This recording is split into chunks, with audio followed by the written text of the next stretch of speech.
FIPS, c'est une association née de l'engagement commun d'un groupe de 15 industriels du territoire concernés par les enjeux économiques, sociaux et environnementaux.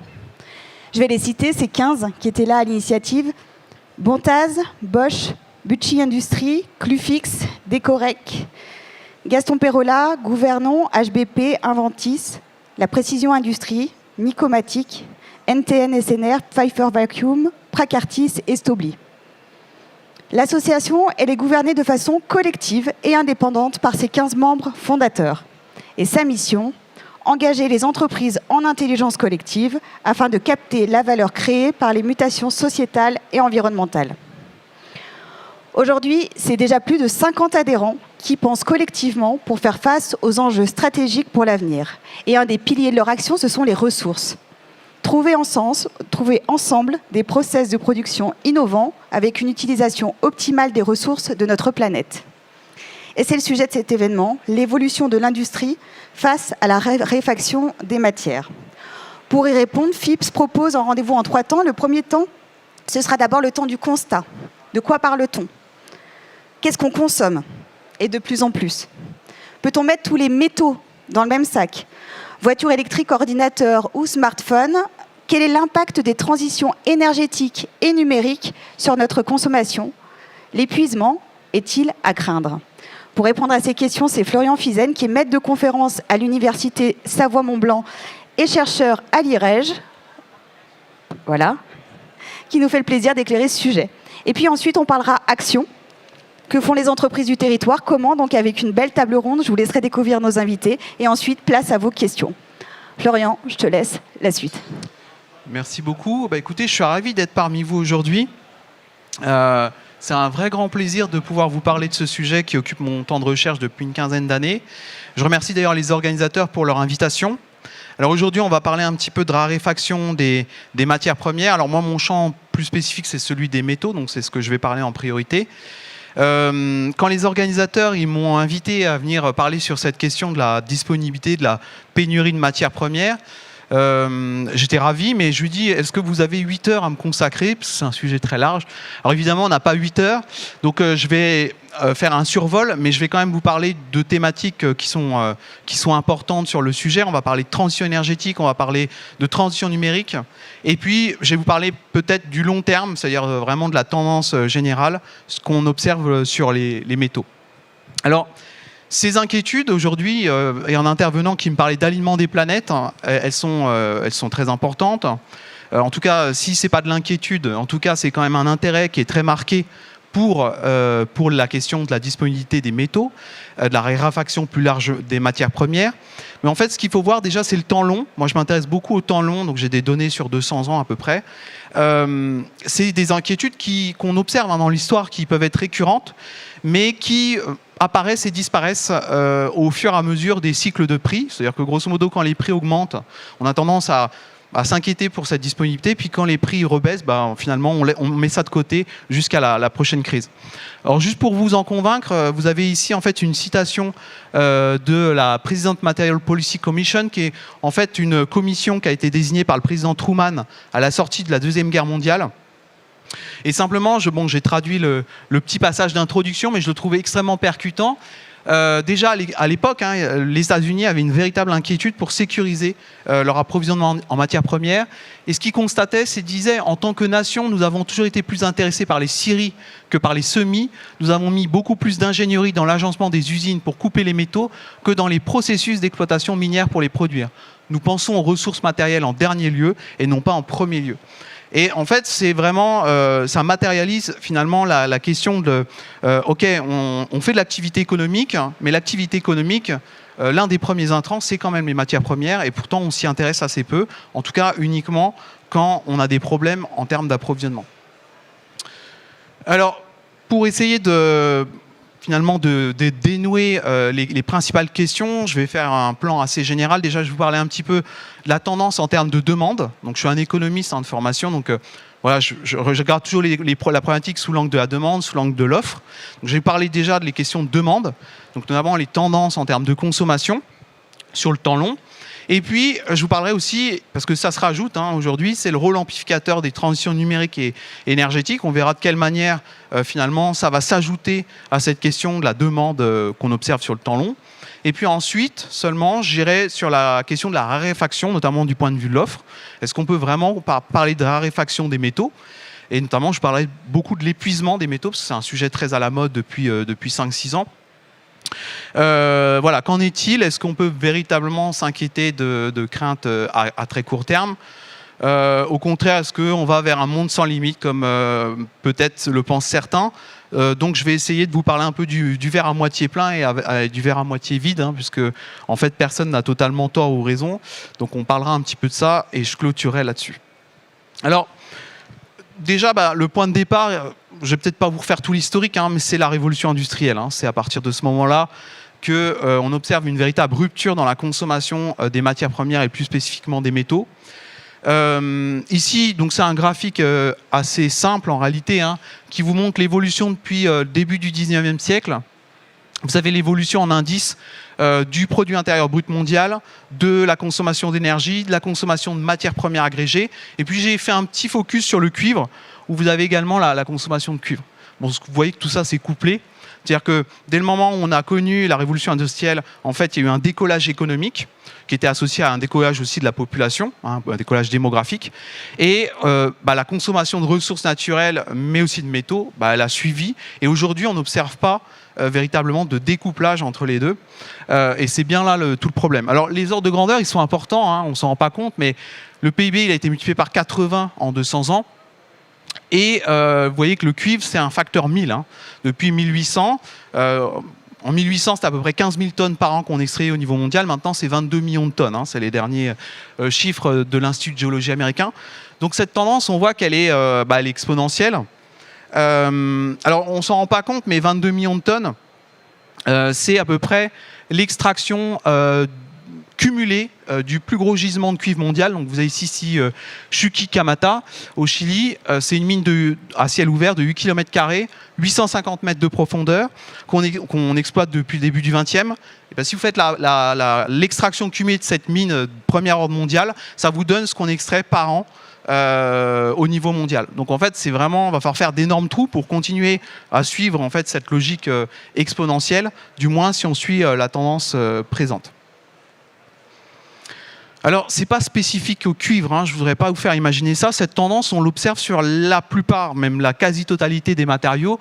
Vous avez ici les taux de croissance annuels en haut, moyens par an des différents types de matériaux depuis 1950 au niveau mondial. On voit que tout augmente sans discontinuer, il n'y a pas d'exception à la règle. Il y a la ressource en bois, la biomasse, qui est l'augmentation la plus faible, 1,23%, et ça va jusqu'à 9% par an pour le plastique. Et entre ça, vous avez des matières, des ressources minérales comme le bitume, le sable et le gravier, puis vous avez des métaux, l'aluminium, le cuivre, etc. Tout ça augmente sans discontinuer. Alors, il y a aussi un autre point qui est important, c'est quand on parle de développement durable, on se dit, on voit bien que les ressources épuisables, ça a une fin, c'est un stock fini. Donc la logique, ce serait de basculer vers des énergies et des ressources également, des ressources minérales, des ressources en bois notamment, qui sont renouvelables. Ici, en bas, je vous ai représenté en fait le bilan matière. Le bilan matière que vous avez à l'échelle mondiale entre 1970 et 2017. Donc, ce qu'on voit déjà, que ce bilan, il augmente pour suivre finalement l'évolution de l'activité économique. On est à peu près à 100 milliards de tonnes de ressources extraites par an pour subvenir aux besoins de la population mondiale. Et ce qui est intéressant, c'est de regarder la part verte, qui est la part de ressources renouvelables. Et on voit que cette part, elle essaye de suivre, mais quand vous regardez la proportion, aujourd'hui, en fait, les ressources renouvelables couvrent une moins grande proportion qu'en 1970. Donc en fait, non seulement on extrait plus, mais en plus on déséquilibre le bilan vers des ressources qui sont épuisables, donc de moins en moins renouvelables. Alors on parle beaucoup d'économie circulaire, c'est un sujet que j'étudie depuis 5 ans à peu près. Donc pareil, on a un certain nombre d'études de flux de matière qui vont regarder un petit peu où ça en est. Un graphique assez simple, là encore, pour vous montrer un peu la trajectoire de l'économie mondiale. Donc en abscisse, sur l'axe horizontal, vous avez le taux de recyclage en fin de vie des différents éléments. Alors là, j'ai tout agrégé. Là-dedans, vous avez effectivement les métaux, vous allez avoir les ressources minérales comme le gravier, etc. Donc tout est mélangé. Ici, vous avez le taux d'incorporation en matière recyclée. Donc, c'est deux types de taux de recyclage. Ce qu'on voit, c'est qu'aujourd'hui, l'économie mondiale, elle est ici, c'est-à-dire un taux de recyclage en fin de vie qui est à peu près de 30%, quand vous regardez le volume de l'ensemble des éléments.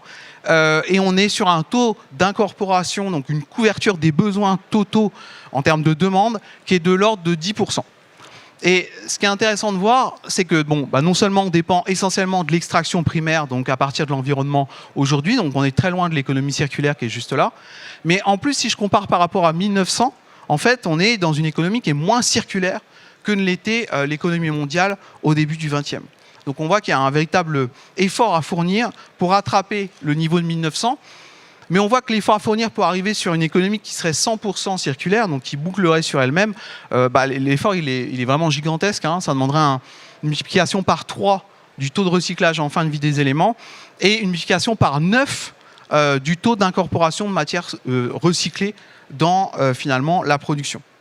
Donc il y a un véritable effort à fournir et on est encore très loin du compte. Alors, je vais continuer un peu plus dans ma présentation sur la question des métaux, parce que c'est vraiment ma spécialité de recherche. Alors, déjà, il faut que je fasse une distinction, parce qu'en réalité, on ne peut pas mettre tous les métaux dans le même sac. Les différents intervenants qui vont venir me rejoindre tout à l'heure, ils vont vous parler d'une grande liste de métaux. Mais ce qu'on peut dire d'ores et déjà, c'est qu'il y a des points communs. C'est-à-dire, comme je vous l'ai dit, pour l'ensemble des métaux, on a une tendance croissante en termes de consommation. Donc, on a vraiment une consommation exponentielle. Donc, ça, c'est vraiment la tendance commune. Mais on a aussi des différences importantes. Et ça, il faut en tenir compte. Moi, je vais porter un discours très général. Mais il faudrait, en fait, le diable, il se cache dans les détails. Il faudrait vraiment, pour être suffisamment exhaustif, aller regarder pour chaque élément ce qu'il en est vraiment. Parce que les comportements de marché peuvent être très différents. Grosso modo, moi, je fais 3 grandes catégories de métaux. Donc, je ne vais pas trop repartir, mais grosso modo, vous avez 3 grandes catégories de métaux qui ont des comportements économiques très différents. Vous avez les métaux, disons, majeurs, de base. Donc là-dessus, vous allez avoir des métaux produits en très grande quantité. Donc là-dedans, je mets l'acier avec le fer, je mets l'aluminium, je vais mettre le nickel, je vais mettre le cuivre, etc. Ces métaux-là sont quand même assez bien recyclés. Ils vont avoir des marchés qui sont relativement bien structurés. Vous avez de l'autre côté des métaux qui sont précieux. Donc là-dedans, je mets l'or, l'argent, les platinoïdes. À nouveau, ils vont avoir des cotations, notamment London Metal Exchange. Vous allez avoir des marchés qui sont également très structurés, une valeur unitaire très forte. Pour vous donner un ordre de grandeur, l'or, c'est 50 000 $ par kilo. Le cuivre, on est à peu près à 7 $ actuellement par kilo. Donc on est vraiment plus bas. Ça n'a rien à voir en termes de valorisation. Et puis on a une troisième catégorie de métaux qui défraie la chronique aujourd'hui, qui sont les métaux mineurs, métaux rares, métaux high-tech, métaux bien souvent critiques, qui sont une troisième catégorie de métaux qui ont, eux encore, des spécificités très particulières, sont pratiquement pas recyclés, ils ne vont pas avoir de structuration de marché, c'est-à-dire que, grosso modo, c'est très opaque, on ne sait pas trop ce qui se passe. Il y a des opérations, des échanges qui n'ont pas lieu, notamment sur des marchés organisés, des marchés financiers. Donc, c'est vraiment des 3 grandes catégories de métaux qu'il faudrait vraiment distinguer pour aller plus loin dans le débat. Alors, il y a cette tendance exponentielle qu'on observe sur l'ensemble des ressources naturelles, mais plus encore sur les métaux. Et puis, il y a quelque chose de nouveau qui est apparu, c'est cette question de la transition énergétique, qui est une nécessité impérieuse du fait du réchauffement climatique. Il va falloir y aller pour respecter les engagements climatiques. Et cette transition énergétique, alors je devrais dire les transitions énergétiques, parce qu'en fait, il y a plusieurs façons d'y aller. Mais aujourd'hui, elle comporte un volet qui est le volet décarbonation de l'énergie, qui passe par les énergies renouvelables, mais pas que, par aussi une décarbonation au niveau des usages de l'énergie, je pense notamment aux véhicules électriques. Or, cette transition énergétique, ce n'est pas un retour au passé. Et c'est ce que je souhaiterais vous convaincre. Il ne s'agit évidemment pas de retourner aux énergies renouvelables du XVIe siècle, c'est-à-dire celles qui faisaient l'essentiel de la base énergétique avant la révolution industrielle. Vous avez ici en fait la comparaison de la complexité des systèmes et d'extraction d'énergie avant la révolution industrielle et puis aujourd'hui avec notamment les différents systèmes d'éolien mais aussi les panneaux photovoltaïques. Ce que vous pouvez voir, c'est que le nombre d'éléments qui sont utilisés dans ces systèmes finalement d'extraction d'énergie n'ont plus rien à voir avec ce qui était mobilisé avant, notamment dans les moulins à vent ou les moulins à eau, qui en fait s'appuyaient essentiellement sur des ressources locales. Donc on avait, vous voyez, le plomb, le carbone, le zinc, l'étain, le fer, le cuivre, donc des ressources qu'on pouvait trouver de façon relativement facile, ou du moins dans un périmètre qui n'était pas mondial. Aujourd'hui, vous voyez que ce que mobilisent les systèmes d'extraction d'énergie renouvelable, moderne, en fait, c'est à peu près tout le tableau de Mendeleïev. Donc ça demande en fait un approvisionnement qui est bien souvent mondial, très fractionné, qui repose sur des systèmes logistiques souvent très complexes, pour assurer finalement cette complexité des systèmes. Donc il y a une complexité croissante des systèmes d'extraction d'énergie, auquel va se rajouter une intensification de la dépendance aux métaux. Alors ça, c'est un autre graphique que je vous ai tiré de l'Agence internationale de l'énergie, qui compare en fait les contenus en métaux, en différents métaux. Alors il n'y a pas l'acier, hein, mais il y a l'essentiel des métaux de base et puis quelques métaux un peu plus, disons, mineurs, comme les terres rares. Et vous observez que en fait, les systèmes d'énergie renouvelable sont plus intensifs en métaux, au sens que pour donc là ici, il me semble, c'est par kilowatt c'est par kilo de matière première par mégawatt de puissance installée. On observe que, par exemple, pour faire de l'éolien offshore, il faut beaucoup plus de métaux pour produire la même capacité de production électrique que ce qu'il faudrait, ce que ça nécessiterait pour faire une centrale à gaz à cycle combiné. Donc en fait, si on bascule graduellement vers des systèmes d'énergie décarbonée, il va falloir davantage de métaux, ça va requérir davantage de métaux pour mettre en place le système de production d'électricité. Et vous voyez aussi que si vous regardez la décomposition, par exemple si on s'intéresse au cuivre, on voit que cette logique, cette hiérarchie, elle existe aussi quand vous prenez chacun des métaux pris séparément. Donc par exemple, on voit à nouveau qu'une centrale à charbon ou même une centrale à nucléaire, pour installer la même capacité de production d'électricité, et ça s'ajoute, hein, si on prend en compte vraiment la production d'électricité en termes de kilowattheure ou de mégawattheure, il faut beaucoup plus de métaux quand c'est fait à partir d'énergie renouvelable que quand c'est fait à partir de systèmes d'extraction d'énergie traditionnels. Alors, ça a une conséquence immédiate, c'est que si demain on fait de la transition énergétique, essentiellement en disant la transition énergétique, c'est de la décarbonation de l'énergie, il va falloir plus de métaux. C'est aussi simple que ça. C'est-à-dire que le système finalement d'électricité va nécessiter davantage de métaux par an pour pouvoir assurer cet approvisionnement d'électricité. Et les ordres de grandeur sont loin d'être marginaux.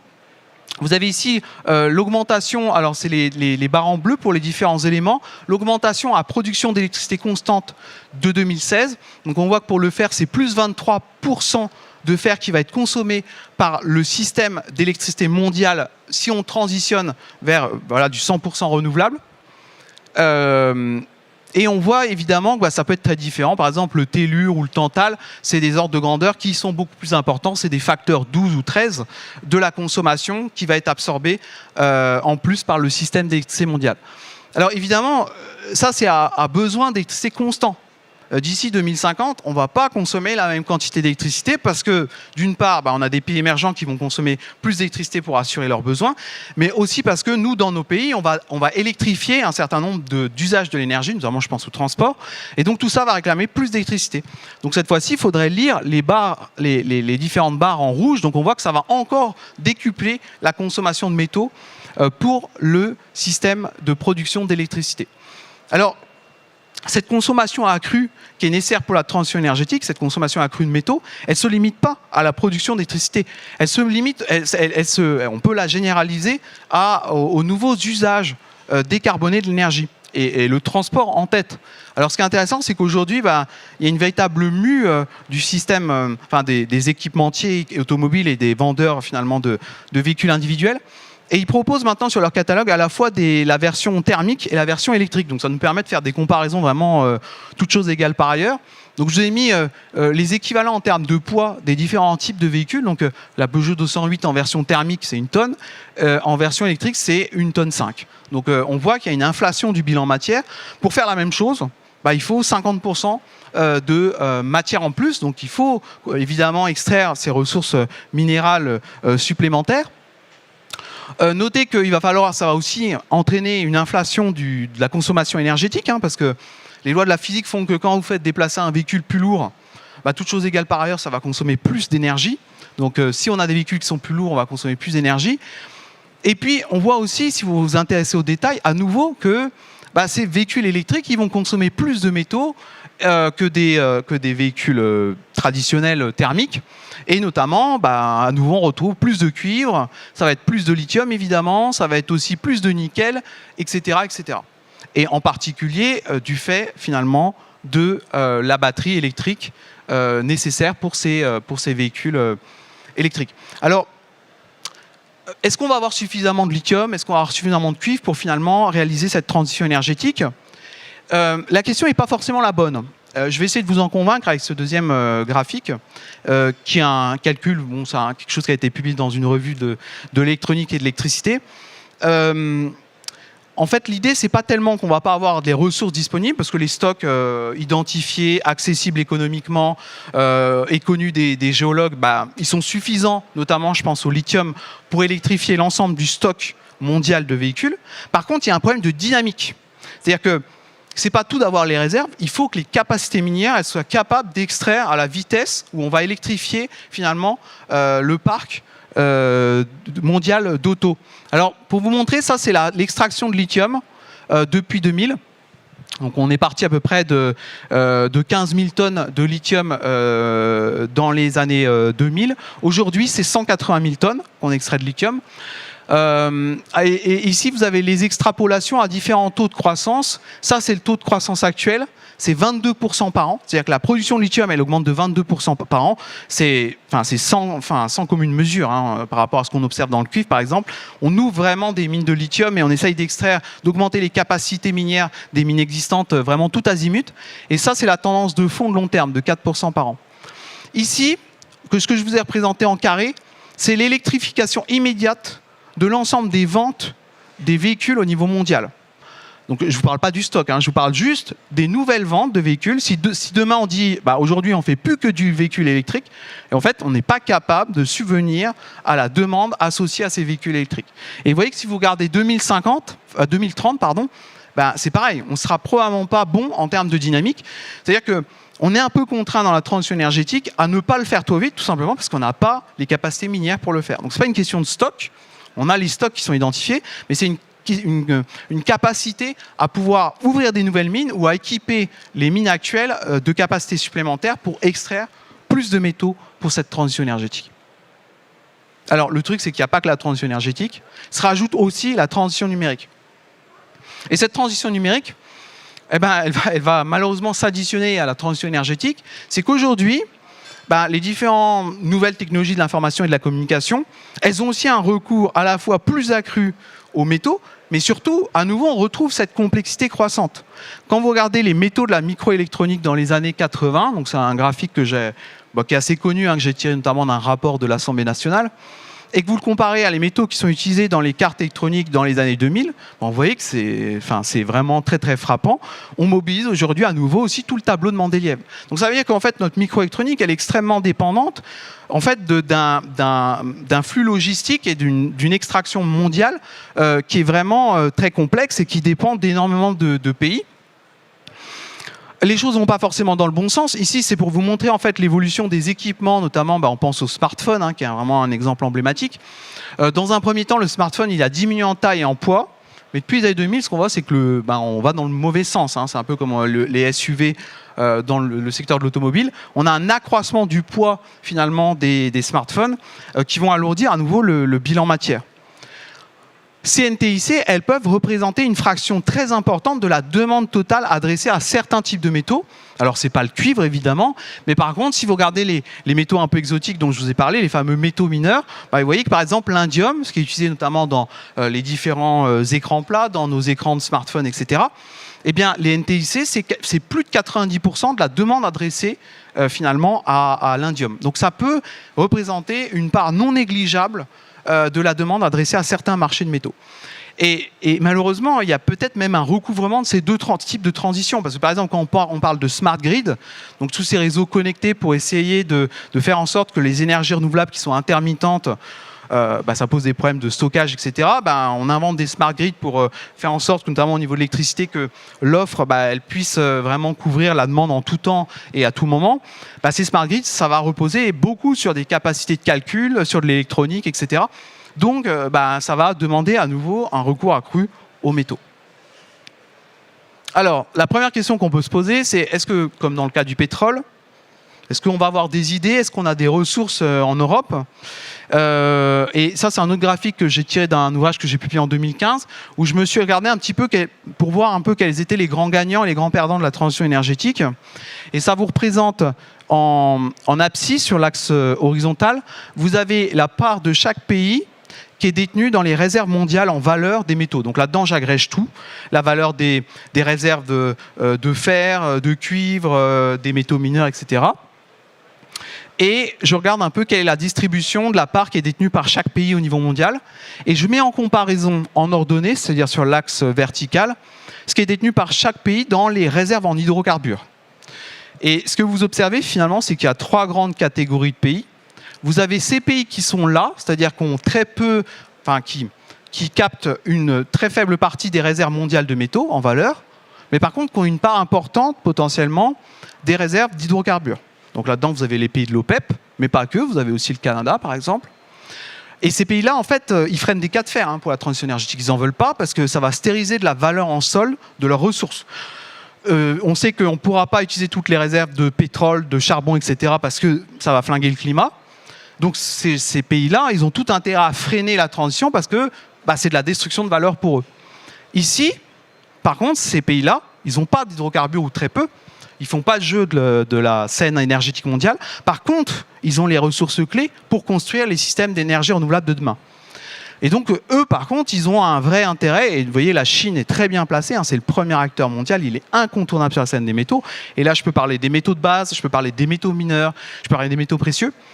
Et tout au long de la chaîne de valeur, c'est-à-dire à la fois sur l'extraction, mais aussi sur l'affinage, etc. Et où est l'Europe et où sont les pays européens? Malheureusement, ils sont ici, c'est-à-dire que l'Europe, pour l'instant, et en tout cas au vu des états, des différentes cartographies géologiques, l'Europe de toute façon ne sera pas un acteur déterminant sur l'extraction primaire mondiale de métaux.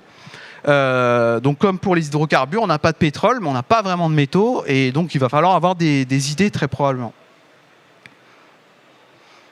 Alors, est-ce que l'offre va nous poser problème dans les années à venir? On voit qu'au côté demande, on a cette consommation exponentielle. On voit bien que ça ne peut pas coller dans un monde fini. Comment se comporte l'offre minière de ce point de vue-là? Alors là-dessus, je vais faire un focus sur le cuivre, parce que j'ai collecté un certain nombre de données sur le très long terme sur le cuivre depuis la révolution industrielle. Donc c'est intéressant de regarder un peu ce qui se passe. C'est un métal aussi qu'on utilise depuis l'Antiquité. Donc c'est quelque chose qui a vraiment un usage sur le long terme. Alors, n'en déplaise aux collapsologues, on n'a pas de tendance d'épuisement qui sont visibles, notamment sur les questions physiques, vraiment de volume, notamment sur la hausse ou la baisse des découvertes. Ici, vous avez l'évolution des découvertes en milliers de tonnes de cuivre depuis 1900. Honnêtement, il n'y a pas de trend, on ne peut pas avoir de tendance générale à la baisse ou à la hausse, c'est difficile de voir quelque chose là-dedans. Et si vous regardez les réserves, qui sont en fait la fraction des ressources qui sont identifiées géologiquement, qui sont extractibles avec la technologie actuelle et qui sont rentables économiquement, eh bien, là encore, je voudrais vraiment faire un focus là-dessus. Il ne faut absolument pas faire des calculs du type aujourd'hui, on a tant de tonnes de réserves, on extrait par an tant de tonnes, et donc en fait on peut avoir une date d'épuisement, disons, et j'entends trop souvent ça, dans 15 ans on n'a plus d'indium, dans 40 ans on n'a plus de cuivre, etc. En fait, c'est mal comprendre en fait, comment sont calculées les réserves. Les réserves, c'est un peu comme un frigo qu'on vide et qu'on remplit. D'accord ? C'est pas du tout le stock total de ressources qu'on a sur Terre. C'est quelque chose qui va évoluer au fur et à mesure de la technologie et des prix de marché. Et ce que vous voyez pour le cuivre, c'est ce que je vous ai montré ici. En fait, au début du XXe siècle, il y avait 25 millions de tonnes de réserves de cuivre qui étaient identifiées. Gardez en tête qu'aujourd'hui, on extrait 22 millions de tonnes. Et à l'époque, c'était à peu près 500 000 tonnes de cuivre qu'on extrayait au niveau mondial. Les réserves, elles ont suivi la tendance. Aujourd'hui, on a 900 millions de tonnes de réserves de cuivre qui sont identifiées et qui sont extractibles, et ça continue à augmenter chaque année. Et ce qui fait qu'en fait, le ratio des réserves sur la production, il est à peu près stable. C'est la courbe violette que vous voyez là. Il est à peu près stable dans le temps. Il se maintient entre 40 et 60 ans de production. Ça ne veut pas dire que ça pourra continuer à être vitam aeternam. Je ne suis pas en train de vous dire ça. Il y a un stock fini sur Terre. Mais on ne peut pas se baser sur cet indicateur-là pour dire attendez, attention, là, on va droit dans le mur. On n'aura plus de ressources d'ici demain. Alors, l'autre indicateur qu'on peut regarder, c'est les prix. Alors, moi, je suis économiste. Alors, évidemment, c'est peut-être le premier réflexe. On va regarder les prix de marché. Si tant est que ça puisse indiquer l'évolution de la rareté sur le long terme. Alors là, par contre, c'est un peu la même chose. Je n'observe pas de tendance à la hausse sur l'évolution des prix de marché. Vous avez le prix du cuivre ici, corrigé de l'inflation, depuis le début du 19e siècle. Ce que vous observez, c'est que même les sursauts qu'on a connus, notamment avec la bulle des matières premières dans les années 2000, en fait, c'est assez anecdotique par rapport à la tendance de long terme. On voit une baisse très forte du prix du cuivre sur le long terme. Donc c'est un peu contradictoire avec peut-être la pensée générale aujourd'hui. Si vous regardez les prix, pour l'instant, on n'observe pas de tendance à la hausse dans l'évolution des prix.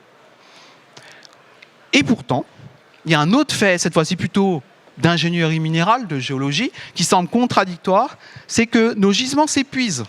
Et ils s'épuisent en termes de qualité. C'est-à-dire que si vous regardez l'évolution que je vous ai présentée ici des teneurs des différents gisements mondiaux de cuivre, c'est-à-dire la teneur en pourcentage par tonne de minerai, on voit très nettement que les cuivres d'avant, c'était beaucoup plus concentré que ceux d'aujourd'hui. Donc on était à peu près à 4% au niveau mondial en début du 20e, on est maintenant autour de 0,5%. Et on converge vers la teneur des découvertes que vous voyez ici, qui est la courbe rouge, qui est une teneur très faible. Donc on a une tendance à la baisse en fait dans la teneur des minerais. Et ça, vous l'avez peut-être entendu beaucoup dans le discours. Il y a beaucoup d'ingénieurs qui travaillent là-dessus et qui ont des discours assez anxiogènes, qui nous disent oui, mais attendez, il y a une relation entre la teneur du minerai et sa consommation énergétique. Alors là, je vous montre, c'est un autre graphique que j'ai tiré d'une étude avec un collègue ingénieur de 2015. Et effectivement, c'est vrai. Quand vous regardez l'évolution de la consommation énergétique pour extraire une tonne d'un métal, donc là, c'est pour l'ensemble des métaux. Ça, c'est pour le cuivre, la courbe bleue, uniquement les gisements de cuivre. Vous voyez qu'il y a une tendance inverse. C'est-à-dire, grosso modo, moins c'est concentré, plus il va falloir d'énergie pour pouvoir extraire, concentrer le minerai et puis raffiner le métaux. Et donc, on se dit, la logique, elle est simple. Notre teneur baisse. Si la teneur baisse, il va y avoir plus d'énergie. L'énergie a un prix, donc ça va faire monter le prix des métaux. Pourtant, on a ce fait précédent qui nous dit que le prix des métaux baisse. Comment on peut expliquer finalement ce paradoxe ? Le paradoxe, vous le connaissez probablement, c'est l'efficacité énergétique, c'est-à-dire le problème technique. C'est que les technologies d'extraction de métaux qu'on utilisait dans les années 30 ne sont pas celles d'aujourd'hui. Et on a fait des gains très importants d'efficacité énergétique. Ici, vous avez la relation qui existait en 1930 entre la teneur en cuivre et la consommation d'énergie. Et puis au fur et à mesure du temps, ça c'est 1970, ça c'est 2010, au fur et à mesure du temps, on va baisser à une même teneur, on va baisser la consommation énergétique pour extraire et concentrer le cuivre. Donc on a un problème technique qui lutte contre l'effet d'épuisement. Et vous voyez la trajectoire qui a eu lieu, c'est celle, la courbe noire. Ici, on voit que ça a baissé dans un premier temps la consommation d'énergie de cuivre. Et puis, dans la période récente, par contre, on a un effet d'épuisement. C'est-à-dire que le poids technique, il ne suffit plus à compenser la baisse des teneurs. Et ce que je vous ai montré, c'est les limites thermodynamiques, qui sont calculées par un géophysicien de l'Université de Grenoble, qui est Olivier Vidal. Et on voit très nettement que ça aura une fin, cette histoire. C'est-à-dire que le poids technique, il fait ce qu'il peut. On peut compenser dans une certaine mesure l'effet d'épuisement, mais il y a une limite à ça. Et que à très long terme, si la teneur continue de baisser, on va essayer d'atteindre ce minimum thermo, mais il y a un moment où on ne pourra pas faire mieux. Et donc, à ce moment-là, la consommation d'énergie va s'emballer et du coup, ça va avoir un impact sur le prix des métaux puisque l'énergie a un prix. Donc, il y a cet aspect-là. Il y a aussi un autre aspect qui dit, OK, le prix des métaux peut s'emballer. L'autre alternative, c'est de dire, mais en fait, ce n'est pas tellement le prix des métaux qui est important. C'est parce que, d'un autre côté, nos industries, nos activités économiques, elles peuvent essayer d'économiser les métaux pour rendre un même service économique, ce qu'on appelle l'efficacité matérielle, nous les économistes. C'est grosso modo, on rend le même service, mais avec du progrès technique, on essaye de compenser en utilisant moins de métaux pour rendre le même service. Et ce phénomène, il existe également, hein. Vous l'avez ici, ça c'est le contenu en cuivre par unité de richesse créée au niveau mondial. Depuis, pareil, la révolution industrielle. Ce qu'on voit, c'est que dans un premier temps, l'industrialisation a fait qu'on utilise plus de métaux, parce qu'il faut construire les infrastructures, etc. Donc pour créer la même quantité de richesse, il faut plus de cuivre. Et puis, depuis à peu près le milieu du XXe, on a une baisse de cette intensité, c'est-à-dire que le contenu est plus faible. Mais attention, ça ne veut pas dire qu'on consomme moins de cuivre, parce que dans le même temps, le gâteau, lui, a augmenté de façon beaucoup plus rapide. Donc même si on consomme moins pour faire la même quantité de richesse, vu que la quantité de richesse a été multipliée beaucoup plus rapidement, malheureusement, ça ne permet pas de compenser. Et c'est ma dernière slide avant de synthétiser. Finalement, ce projet technique, c'est une arme à double tranchant. C'est un peu l'idée générale que j'aimerais faire passer ici. C'est que trop vouloir aller vers des solutions qui sont purement techniques et pas du tout sur les aspects comportementaux, sociétaux, c'est évidemment peut-être partir dans une impasse. Tout simplement parce que le projet technique, comme je l'ai dit, c'est une arme à double tranchant, au sens que si vous avez une logique purement ingénieur sur un même périmètre, effectivement, le projet technique peut vous permettre d'économiser de la matière, d'économiser de l'énergie. Le problème, c'est qu'on est à périmètre constant, c'est-à-dire à usage constant. Or, une technologie plus efficace est souvent plus accessible et donc, de ce fait, va permettre de généraliser l'usage ou du moins de l'intensifier. Et c'est toute cette question que vous avez probablement entendu parler, c'est la question de l'effet rebond, qui est documentée pareil, depuis Stanley Jevons, donc c'est un économiste, c'est le 19e siècle, qui nous dit que grosso modo, c'est une mauvaise pensée que de penser que le progrès technique qui permet l'économie d'une ressource sur une technologie va permettre véritablement de conduire à une baisse de la consommation totale de ressources.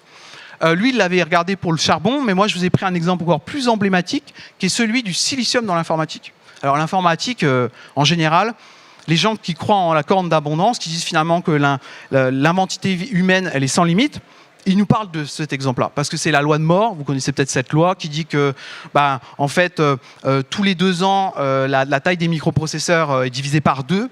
Ça permet d'augmenter formidablement à la fois les capacités de calcul de la micro-informatique, et puis de faire baisser le coût. Et c'est vrai, hein.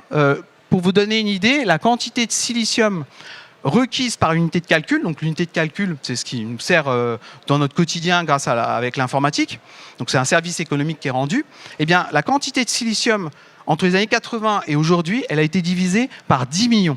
C'est-à-dire que pour rendre le même service économique en termes de calcul, il faut 10 millions de fois moins de silicium qu'il n'en fallait dans les années 80. On se dit, très bien, du coup la consommation de silicium, elle a dû baisser. Non, la consommation de du silicium dans le secteur informatique dans le même temps, elle a été multipliée par 60. Et pourquoi ? Parce qu'on est face à ce phénomène d'effet rebond. C'est-à-dire que, grosso modo, en rendant la technique a rendu finalement l'informatique à la fois moins chère et plus performante, et donc, du coup, beaucoup plus attractive. Alors, quelques éléments de constat à retenir avant de finalement pouvoir échanger avec les autres intervenants. Et c'est, en fait, j'aimerais avoir un constat qui est relativement nuancé.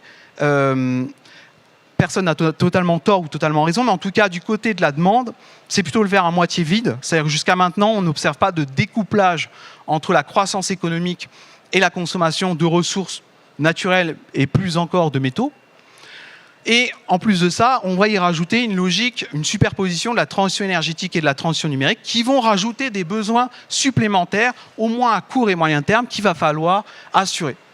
Et malheureusement, l'Europe est très mal placée du point de vue de ses ressources stratégiques. Quand je dis très mal placée, c'est du point de vue de l'extraction minière. On n'est pas des acteurs incontournables comme pourrait l'être la Chine, les États-Unis ou même la Russie. Du côté de l'offre, c'est plutôt le verre à moitié plein, au sens que moi, je n'observe pas en tant que spécialiste économiste des matières premières et notamment des métaux, je n'observe pas d'indicateurs importants d'épuisement des ressources naturelles. C'est-à-dire que vous regardiez des questions de pénurie physique ou des questions de pénurie économique, on n'a pas de phénomènes généralisables qui sont observables, du moins à court et moyen terme.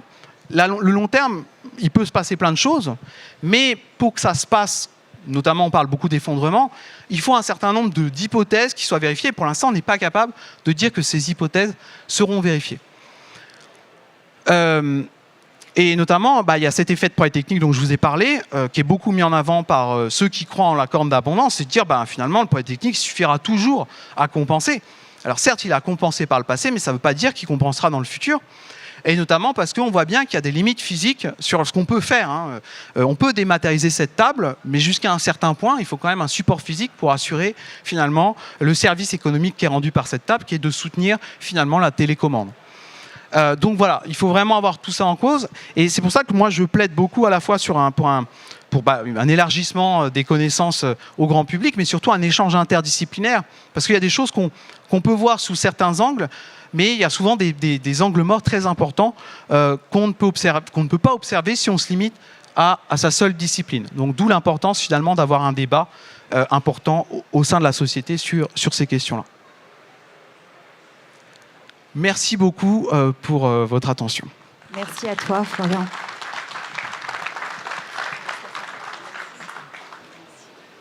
Merci Florian pour cet éclairage. Et la question, c'est maintenant, que faisons-nous?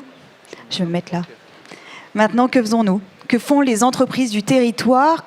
Quels sont leurs projets d'avenir? Je vous laisse me rejoindre. Pour y répondre, je vais donc demander, et vous les voyez qui nous rejoignent, il y a donc Éric Montel qui est juste ici, qui est directeur général du groupe Perna, Frédéric Bernard du JTEC, Louis Perna, dirigeant d'HBP Group, et Loïc Brousse du Crédit Agricole des Savoies. Je vous laisse vous asseoir. Je vais prendre cette place. Je vous remercie. Vous avez quelques micros sur la table que vous allez pouvoir vous partager. Merci de nous avoir rejoints sur cette scène. On va déjà faire un tour de table. Je vous laisse vous présenter et présenter votre entreprise. Qui veut commence? Ça fonctionne, oui. Donc bonjour à tous, je suis Loïc Brousse, chargé de transition écologique au Crédit Agricole. Le Crédit Agricole, je pense que vous connaissez, au moins deux noms. Juste quelques mots sur notre activité. Donc nous sommes 3 chargés de transition écologique dans l'équipe. Et donc parmi nos missions, on va avoir d'un côté un aspect plus technique où on va conseiller nos clients entreprises sur leur sujet de transition au sens large. Concrètement, on va apporter du conseil et des solutions sur les sujets de transition énergétique, sur la décarbonation, sur la RSE, etc. Et ensuite, on a une activité plus bancaire où on va porter l'expertise dans le financement des infrastructures d'énergie renouvelable notamment. On va accompagner dans nos portefeuilles de clients des acteurs de la transition et on va aussi ponctuellement pouvoir investir soit dans des projets, soit des entreprises vertueuses en faveur de la transition. Merci. Pour rappel, 1 personne sur 2 en Savoie et de Savoie est au Crédit Agricole des Savoies, c'est ça? Exactement, oui. Bonjour à tous. Donc Éric Montel, directeur général du groupe Perna. C'est un décolleteur, principalement implanté dans la vallée avec une dizaine de sites en France et à l'étranger, à peu près 120 millions d'euros de chiffre d'affaires et plus de 600 personnes. 80% automobile, 20% aéro, armement, industrie. Et si on parle de matières premières, pour donner un ordre de grandeur, le groupe Perna, c'est 25 000 tonnes d'achat matière par an, majoritairement de l'acier, sur lequel on ne semble pas être très préoccupé à l'instant T, mais aussi du cuivre, du laiton, de l'inox avec des alliages et dont on parlera juste après. Voilà. Merci. Donc Frédéric Bernard, je suis directeur du Giring, une filiale du groupe Swissteel et donc du JTEC. Giring aujourd'hui est encore un projet, mais le but c'est d'aller plus loin dans le recyclage, puisque la production de l'inox est formidable, c'est un métal qui se recycle à volonté, mais aujourd'hui, d'après ce qu'on a vu tout de suite et dont on a conscience, il va falloir aller plus loin. Donc il va falloir trouver d'autres moyens pour recycler. Donc, Louis Perna, dirigeant du groupe HBP, un petit groupe familial de la vallée de l'Arve, qui fait 85 personnes, 21 millions d'euros de chiffre d'affaires, 3 entités. La première qui est historique, qui est Bouvra-Perna, qui fait du décolletage de l'usinage, la deuxième, NanoCéram, qui est sur les technologies de céramique, et la troisième, qui est sur les solutions de fixation et d'assemblage. Aujourd'hui, on s'oriente, effectivement, historiquement, on était sur l'usinage des matériaux métalliques, donc pareil que le groupe Perna, mais aujourd'hui, on s'oriente résolument sur une activité tournée vers les nouveaux matériaux. Mais j'y reviendrai plus tard. Merci pour cette présentation. Florian, on ne repasse pas par toi. Je crois qu'on a compris quelle était ta spécialité. Ma première question, c'est sur votre niveau de conscience. Votre niveau de conscience sur ce dont a parlé Florian. Où vous en êtes et historiquement, en fait, est-ce que vous en avez, peut-être Frédéric, commencer par toi avec Ugitech d'abord. Oui, alors Ugitech ou la sidérurgie en général, le niveau de conscience des besoins de recyclage a toujours existé. Ça fait partie de l'ADN. Grosso modo, la matière, c'est notre trésor. Donc on doit la recycler au maximum. Ça a toujours été comme ça. Aujourd'hui, si on prend le cas d'Ugitech, sur de l'inox, on est autour de 70% du métal consommé, des matières premières consommées, sont des matières premières recyclées. Soit de notre propre production, soit ce qui va être collecté par les systèmes existants un peu partout. Il y a toujours eu une volonté d'améliorer à la fois ce recyclage, mais aussi son rendement, c'est-à-dire de consommer moins aussi, puisque au départ c'était un coût. Aujourd'hui, les choses changent depuis, on va dire, les 5 dernières années. Comme tu l'as justement montré dans ta présentation, on a souvent cru pendant longtemps qu'on trouverait toujours ce qu'on voudrait quelque part dans le monde. Mais on a vu 2020, Covid, quelques difficultés d'approvisionnement, une guerre par-ci par-là. Le premier producteur de nickel pour nous, par exemple, c'est la Russie. C'est un peu compliqué de trouver des métaux. Et il y a aussi une prise de conscience de tout le monde qu'il est nécessaire d'être plus sobre et une responsabilité, on va dire, socio-économique qui vise à faire quelque chose de plus vert. C'est ce qu'on entend parler souvent de plus vert. Mais ça passe aussi par mieux exploiter nos ressources. Dans ce qui a été montré tout à l'heure, vous avez vu, les minerais s'appauvrissent énormément. J'ai en tête le nickel. Le nickel, il y a plus de 100 ans, c'était 30% de nickel dans le minerai. Aujourd'hui, c'est à peine 3%. Une aciérie comme Ugitech aujourd'hui, dans ses poussières, qui sont ses déchets, qui sont plus ou moins bien valorisés aujourd'hui, il y a 3 à 4% de nickel. On a nos propres ressources qui contiennent autant que les minerais. Donc c'est là où les planètes s'alignent, comme tu as pu le dire, où on prend conscience et où on réussit à montrer qu'il est nécessaire maintenant d'aller chercher ces produits-là. Louis, cette prise de conscience chez HBP Group, c'est ancien ? Alors, elle est relativement ancienne, elle est en même temps ancienne et progressive. Une première prise de conscience s'est faite en 2007, quand on a fait notre premier bilan carbone et on s'est rendu compte que le scope majeur du carbone, c'était les entrants, et notamment la matière première, et qu'on n'avait absolument aucun levier pour le modifier. Il y en a eu un deuxième, alors il était conjugué aussi à un besoin de diversification. Quand on s'est lancé dans la céramique, on a rencontré une start-up qui s'appelait NanoCéram, et on a décidé de se diversifier du métallique vers la céramique, parce que j'avais des demandes entrantes qui me disaient « Est-ce que vous savez usiner de la céramique ?» Et j'avais dit non, et je disais non. Et jusqu'au jour où j'ai décidé, avec NanoCéram, de lancer un projet de R&D d'usinage de la céramique en décolletage, donc en barre, avec un procédé vertueux de récupération des poussières de céramique pour refaire des barres. Donc ça, c'est la deuxième option. Et puis une prise de conscience qui a été très très vive suite à l'épisode du Covid, et de l'épisode de géopolitique qui nous a montré qu'avec la guerre en Ukraine, on était totalement de façon un problème de souveraineté sur les matériaux, notamment sur les titanes, les inconels, les inox, et avec des matériaux extrêmement difficiles à approvisionner, et que cette problématique n'était pas uniquement conjoncturelle, mais aussi structurelle. Et là, c'était une prise de conscience, et c'est pour ça qu'on s'est orienté de façon stratégique sur une nouvelle activité tournée vers les nouveaux matériaux qui se couronnent aujourd'hui par un partenariat privilégié du projet Transal. Vous en avez peut-être entendu parler. On est partenaire d'un projet éligible à... Ouais, j'en parlerai plus tard. Merci. Et pour vous deux ? Si je reprends la parole, alors nous on n'a pas fait la mutation comme a fait Louis, nous on reste dans le décolletage traditionnel. La prise de conscience elle est plutôt récente, je dirais elle est à deux niveaux. La première c'est qu'on parle de pénurie, c'est le terme. Sauf que la pénurie, elle a été alertée plus en termes de disponibilité matière par rapport à des capacités remis chez sidérurgistes. Et tout le monde a crié le holà sur la disponibilité matière et la pénurie, mais par rapport aux capacités de production qui étaient ajustées pour gérer des effets prix, enfin bon, on passe, hein, plus que par de la pénurie liée à la disponibilité des composants de la matière. Et aujourd'hui, on est plutôt alerté non pas sur l'acier, mais sur les alliages. Type nickel, type cuivre, etc., dans lequel on a une consommation forte. Ça, c'est le premier levier. Le deuxième levier où nous, on a fait, depuis un certain nombre d'années, fait aussi une forme de mutation, mais un petit peu différente, c'est faire mieux avec moins. Si je prends simplement un exemple, si je me remets 5 à 10 ans en arrière, le métier du décolleteur, c'était de la barre, on usinait dans la barre, on faisait des trous, des machins, etc. Et on avait 40% à l'échelle de Pernat, 40% de déchets. Alors après, c'était revendu, recyclé, etc. avec la filière.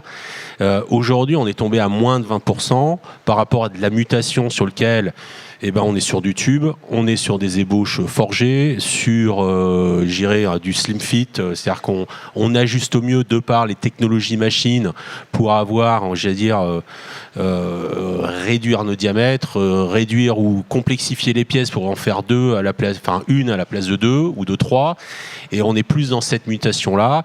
Mais voilà, je dirais que l'alerte de pénurie sur la disponibilité matière, elle est plutôt récente et alertée par nos clients qui sont les constructeurs sur le cuivre, sur le nickel, l'inox, le cuivre lié à l'électrification, le nickel aussi lié à l'électrification, et on commence à nous poser des questions en disant « Pernat, vous faites quoi ?»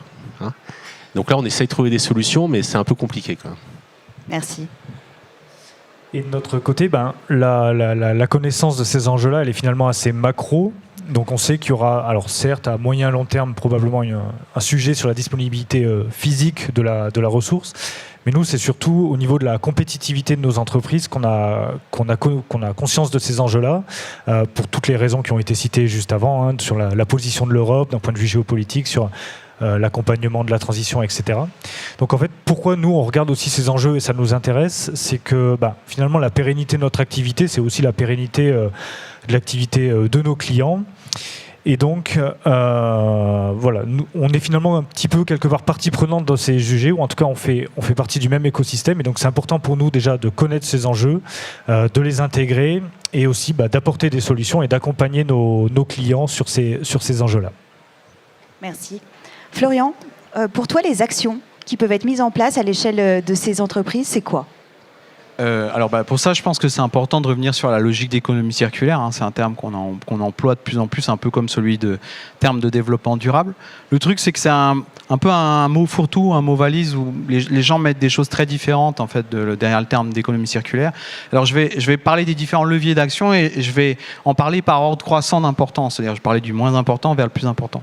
Alors ça va peut-être vous surprendre, mais dans le moins important, pour moi, je mets le recyclage.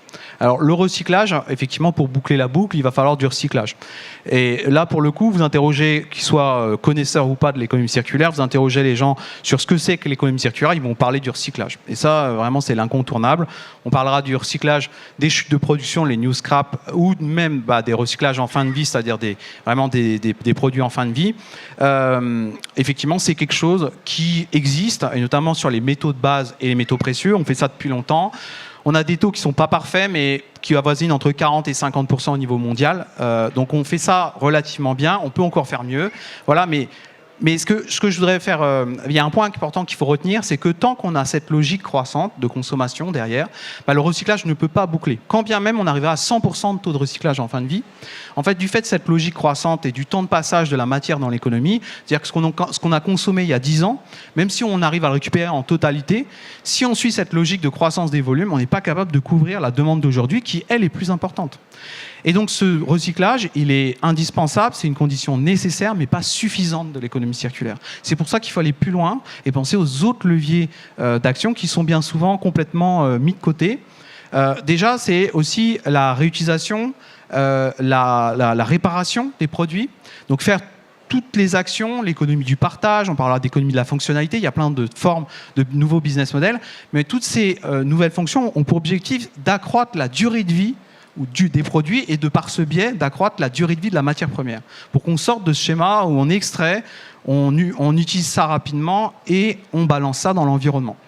Parce que la logique, c'est de basculer de cette économie, certains économistes diraient économie de cow-boy, où on a l'impression que c'est un horizon sans fin, vers une économie de vaisseau spatial, où on voit bien que nos propres déchets, c'est nos seules ressources, donc il va falloir les réutiliser. Donc pour ça, il faut allonger la durée de vie des produits. Et puis enfin, il y a un dernier facteur, et ça, c'est encore plus mis de côté, c'est la question de la réduction de la consommation. Alors là, il y a deux leviers principaux.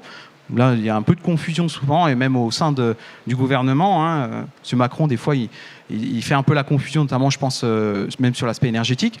La réduction de la consommation de matière dans les produits, elle peut être obtenue de deux façons différentes. C'est l'efficacité matérielle qui a été évoquée. C'est une chose qui est importante. C'est par le progrès technique. On peut économiser de la matière pour faire le même service, pour rendre même pour fabriquer le même produit. Donc ça, il faut y aller, c'est important. Même si ça nous expose à l'effet rebond que j'ai expliqué tout à l'heure. Et puis, il y a la réduction qui est obtenue par la suffisance ou la sobriété. Alors là, par contre, c'est beaucoup moins business-friendly. On voit mal... Enfin, si on généralise la sobriété, c'est pas très compatible avec la croissance économique. Il n'empêche que, moi, je pense notamment à l'énergie, volet auquel j'étudie particulièrement également. Tous les scénarios aujourd'hui de transition énergétique ont un volet sobriété. Donc, je pense qu'il faut... avoir un changement de mode de pensée et peut-être vendre les choses différemment et pas uniquement vendre des croissances de volume de produits, tout simplement parce qu'on voit que ça ne pourra pas nous permettre d'être durable dans le futur, tout simplement. N'hésitez pas à réagir si vous avez envie par rapport à ce qui est dit. Suite à ce que dit Florian, on est totalement dans le groupe de travail ressources des FIPS.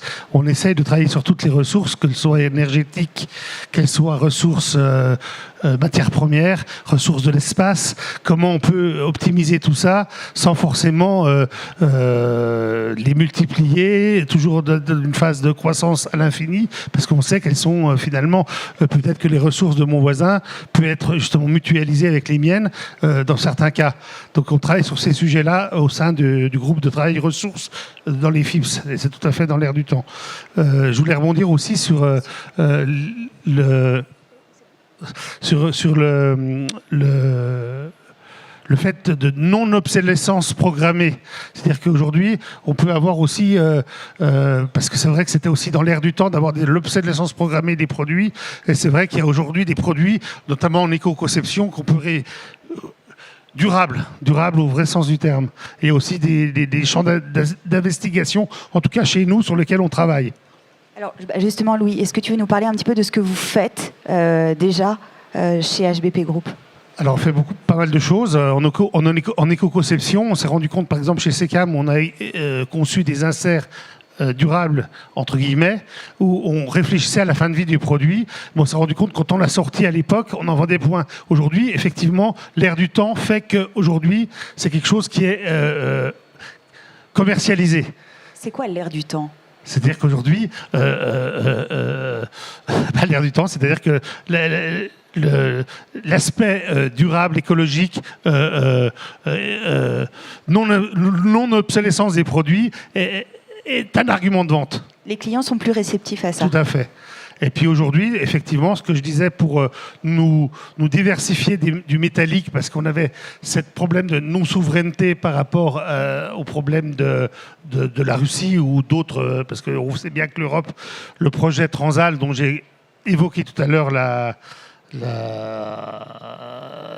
l'existence, le projet Transal, c'est un projet qui concerne les CMC, composites à matrice céramique, qui est un projet qui vise à remplacer les titanes et les inconels, notamment dans l'avion décarboné, mais pas que, c'est tout l'industrie sévère, dans tout ce qui est pour à la fois l'usage, puisque l'usage, ça permet il est plus léger que tous les matériaux métalliques, pour tout un tas de caractéristiques mécaniques au niveau de tenue en température, choc thermique, etc. Et le gros avantage, c'est que c'est à base Transal, c'est transition alumine, à base d'alumine, et c'est l'élément le plus présent sur la croûte terrestre en termes de disponibilité. Avec qui tu partages ce projet Transal ? Donc on est associés, nous, en tant que PME de la Vallée de l'Arve, associés avec deux fleurons d'industrie française, Safran et Saint-Gobain, qui est le leader du projet. qu'est-ce qu'ils font? Qu'est-ce que vous faites chacun? Qu'est-ce que Donc, fait Safran? Qu'est-ce que tu fais? Saint-Gobain est sur l'élaboration de la matière première pour s'affranchir justement pour créer de toutes pièces une filière de ces CMC pour regagner une certaine souveraineté européenne sur le sujet. Safran est plus sur la mise en œuvre notamment de solutions. Et puis nous, notre champ d'action, il est sur les 3 entités du groupe. Nanocéram, très modestement sur la composition de la matière, mais ils n'ont pas besoin de nous, Saint-Gobain. Ils ont une flopée de chercheurs qui vont travailler sur le... Mais on va apporter notre modeste pierre à l'édifice. Bouvres-Perna pour les stratégies de mise en œuvre d'usinage de cette matière qui ne s'usine pas comme du métallique. Il y a vraiment un savoir-faire pour l'usinage des CMC. Et SECAM pour toutes les solutions d'assemblage et de jonction de ces matériaux. Merci. Et vous, qu'est-ce que vous faites déjà dans vos entreprises et même au Crédit Agricole? Comment vous accompagnez ces transitions? Alors, je dirais qu'il y a... Ce qu'on fait, il y a 3 niveaux. Le premier niveau, qui est finalement assez trivial, mais c'est qu'on va interroger déjà nos clients sur leur trajectoire RSE au sens large et notamment sur finalement le sujet des ressources. Il faut savoir qu'aujourd'hui, il n'y a plus un seul dossier de financement qui va être présenté au sein de nos comités sur lequel on ne va pas regarder la trajectoire RSE de nos clients. Ça, c'est vraiment le premier point. L'objectif pour nous, c'est déjà de comprendre si nos clients ils ont conscience de ces enjeux et s'ils les ont intégrés sur leur plan de développement ou leur vision, en tout cas à moyen et long terme. Donc ça, c'est assez basique, mais c'est le premier niveau. Ensuite, tout ce qu'on va faire d'un point de vue financement. Aujourd'hui, on a des solutions de financement qui vont être spécifiques et adaptées pour accompagner la transition énergétique et environnementale. Mais on a aussi des solutions de financement qui sont spécifiques à la transition industrielle qui va être nécessaire également pour intégrer des nouveaux matériaux au sein de nos clients, pour financer justement ces nouveaux marchés qui vont être à aller chercher finalement. Donc c'est des solutions qui sont vraiment adaptées et sur mesure pour ces projets finalement un peu plus risqués, un peu plus long terme aussi. Et ensuite, le dernier niveau, j'en parlais un petit peu en introduction, c'est ce qu'on va faire d'un point de vue conseil. Alors, on n'a absolument pas vocation, nos pôles transition écologique, à apporter du conseil sur l'aspect technique, à conseiller nos clients sur ce vers quoi ils doivent aller, sur quelle matière, etc.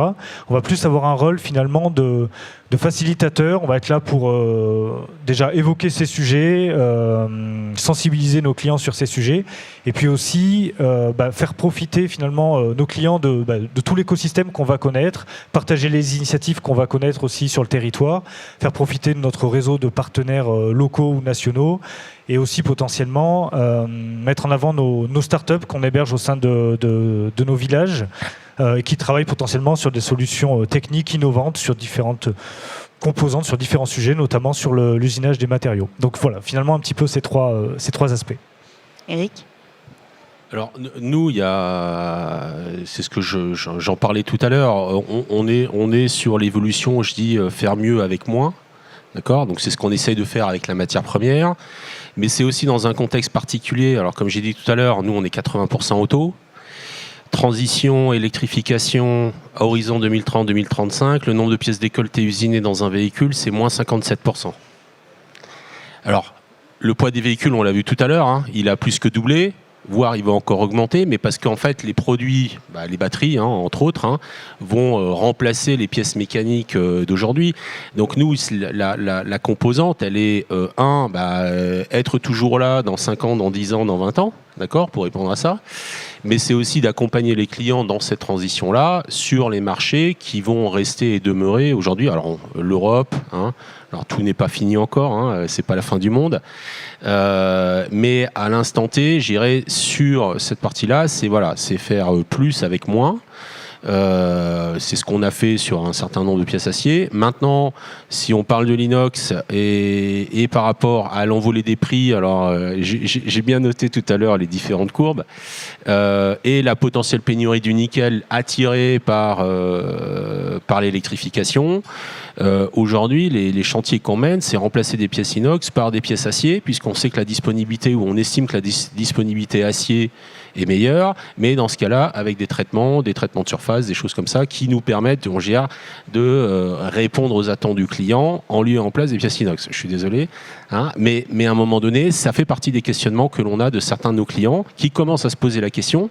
Et on voit bien que des grands groupes comme Stellantis, aujourd'hui, ils vont dans les filières très en amont, ou très en aval, pour sécuriser leur approvisionnement futur, que ce soit des mines, que ce soit, on a vu au niveau Airbus qui ont racheté des fabricants d'acier.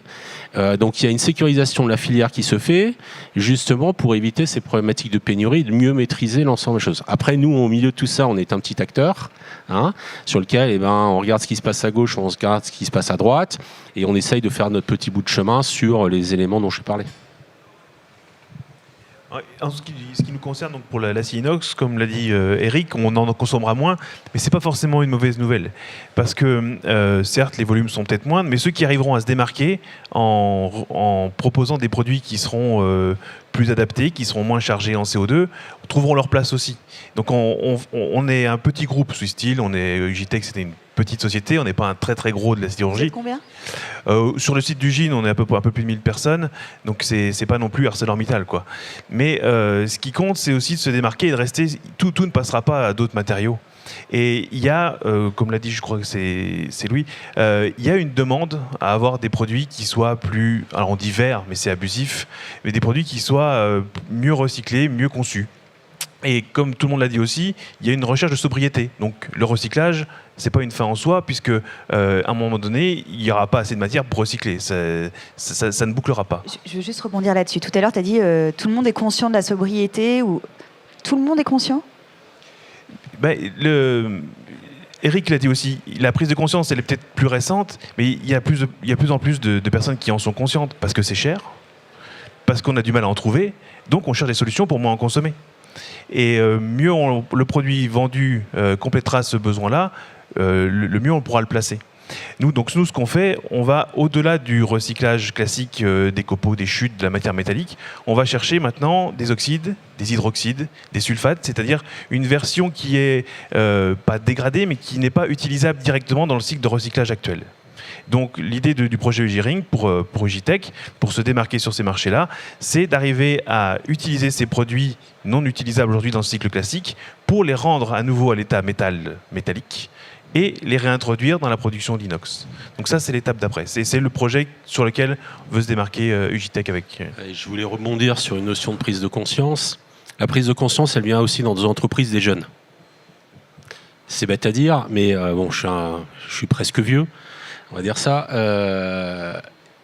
Et en fait, aujourd'hui, même dans des démarches de recrutement, les jeunes nous posent la question, Monsieur Monteil, qu'est-ce que fait l'entreprise Pernat en termes de sobriété ?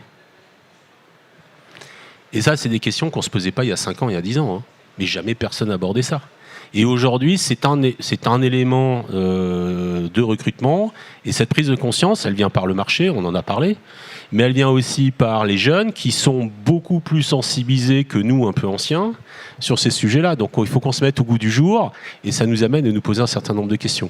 C'est peut-être un petit, c'est un petit message, mais qui devient de plus en plus prépondérant et qui au sein de l'entreprise, au sein des recrutements, de l'organisation, etc., voilà, nous amène des questions qu'on ne se posait pas. Après, on a nos partenaires bancaires qui nous poussent un petit peu aussi, on a nos clients qui nous poussent un petit peu aussi, mais le personnel, et en particulier les jeunes, et beaucoup de jeunes, c'est ça qui est surprenant, ont cette conscience-là. Et c'est d'autant plus vrai qu'on a besoin de matière, mais on a aussi besoin de matière grise. Et effectivement, ça va devenir c'est déjà un critère de choix. Il y a des régions, la Savoie en fait partie, où on n'est pas très très loin du plein emploi. À choisir entre une société qui a une responsabilité RSE, qui a envie de s'engager sur l'avenir, et une société lambda qui n'aura pas fait cette transition, entre guillemets, je pense que beaucoup de jeunes vont choisir la première. Ça participe très clairement à la marque employeur. Le fait d'être une entreprise socialement responsable, ça participe activement à la marque employeur. Merci à vous. Je te redonne la parole, Frédéric, peut-être pour que tu nous parles du coup de ce projet Ugiring. Alors oui, qui n'existe pas encore, mais on est sur le début. Donc qu'est-ce que vous allez faire ? Donc le projet Ugiring, en fait, on a poussé le concept de recyclage assez loin, entre guillemets. On va donc reprendre ce qu'on appelle les coproduits, qui sont les déchets de l'acierie d'Ugine. Le but, c'est pas forcément de mettre sur le marché de la matière, c'est d'approcher l'autosuffisance pour l'acierie d'Ugine en achetant le moins possible de nickel, puisque on est en concurrence de la transition énergétique, des Russes et autres, donc c'est très compliqué, du molybdène et du manganèse. Mais on ne cherche pas forcément à développer un business pour vendre, on cherche déjà à rendre notre propre consommation autosuffisante et notre propre production pour rester démarqué et pour continuer d'exister tout simplement. Et là, on a poussé le concept encore plus loin, c'est qu'on a racheté une usine qui se situe à 30 km, pas très très loin de l'acierie non plus, pour éviter de transporter à l'autre bout du monde. Et on recycle cette usine, entre guillemets, pour installer des installations qui sont neuves, innovantes, et qui vont quelque part cumuler toutes les meilleures techniques disponibles aujourd'hui, que ce soit en termes d'efficacité énergétique. On va aussi recycler la chaleur dans notre process pour ne pas consommer beaucoup de gaz, recycler les bâtiments existants parce qu'aujourd'hui le foncier est une ressource aussi qui est difficile à trouver et il y a une réelle volonté de l'État à aider et à pousser par exemple à ne pas laisser des friches industrielles. Donc c'est aussi un point important. On peut s'appuyer sur les services de l'État. C'est pas que des gens qui sont là pour contraindre. Les contraintes, effectivement, il y en a beaucoup, mais c'est aussi des gens qui sont là pour aider maintenant, qui sont aussi là pour financer. Derrière tout ça, il ne faut pas oublier qu'il y a aussi une volonté d'indépendance et d'indépendance nationale vis-à-vis de certains métaux qui sont nécessaires. On peut bien électrifier tout ce qu'on veut. Si on n'a rien pour mettre du courant dans les batteries, ça va être compliqué. Tu peux nous dire d'autres choses sur Ugiring? Peut-être c'est combien de personnes demain ce projet? Alors le projet Ugiring est dans plusieurs phases. La première phase qui vise à récupérer donc du nickel via du ferro-nickel et du manganèse, c'est autour de 50 personnes. Et puis à terme, en passant sur un autre élément d'alliage qui sera le molybdène, on va atteindre autour de 100 personnes. Et aujourd'hui, vous en êtes où? Alors aujourd'hui, on est en fin de processus administratif, on est en enquête publique. Donc on a soumis le projet aux collectivités autour de la zone. C'est pas une phase très très simple, hein. Aujourd'hui, on veut bien faire beaucoup de recyclage partout, mais on n'a pas forcément envie que ce soit fait à côté de chez soi. Donc il faut convaincre, il faut expliquer, il faut être didactique. Et puis la phase suivante, à partir du moment où cette étape-là aura été validée par les services de l'État, on va commencer la phase d'investissement pour à peu près 18 mois de construction des installations. Merci. Qu'est-ce que vous allez faire? C'est quoi vos projets à vous?